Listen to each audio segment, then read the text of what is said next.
ராணிப்பேட்டை மாவட்டம் பானாவரம் அருகே உள்ள அண்ணாநகர் பகுதியை சேர்ந்தவர் பாலகிருஷ்ணன்.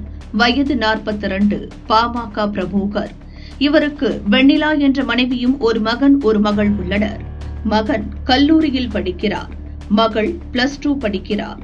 சோளிங்கர் அடுத்த புலிவலம் பகுதியில் உள்ள தனியார் தொழிற்சாலையில் பாலகிருஷ்ணன் வேலை பார்த்து வந்தார்.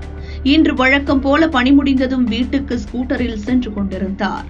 பானாவரம் செங்கல் சூளை அருகே சென்றபோது அடையாளம் தெரியாத மர்ம ஆசாமிகள் அவரை வழிமறித்து தாக்கினர். என்ன நடக்கிறது என யூகிப்பதற்குள் அரிவாளால் சரமாரியாக வெட்டினர். இதில் சம்பவ இடத்திலேயே பாலகிருஷ்ணன் இறந்தார். பட்ட பகலில் நடந்த கொலையை பார்த்து அக்கம் பக்கத்தினர் அதிர்ச்சியடைந்தனர். பானாவரம் போலீசுக்கு தகவல் கொடுத்தனர். போலீசார் விரைந்து சென்று சம்பவ இடத்தை ஆராய்ந்தனர். அங்கு ஒரு செல்போன் கிடந்தது.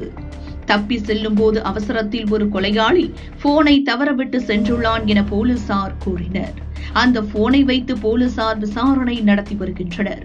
விரைவில் கொலையாளிகளை பிடித்து விடுவோம் என குடும்பத்தினருக்கு போலீசார் உறுதியளித்தனர். படுகொலை செய்யப்பட்ட பாலகிருஷ்ணன் ஒருங்கிணைந்த வேலூர் மாவட்ட பாமக அமைப்பு செயலாளர் கிருஷ்ணனின் சித்தப்பா மகனாவார். பாலகிருஷ்ணனின் குடும்பத்தினர், பாமகவினர் என நூற்றுக்கணக்கானோர் சம்பவ இடத்தில் குவிந்ததால் பரபரப்பு ஏற்பட்டது. பாலகிருஷ்ணன் உடலை கட்டிப்பிடித்து மனைவி, பிள்ளைகள் கதறி எழுந்தது பார்ப்பவர்களை கண்கலங்க வைத்தது.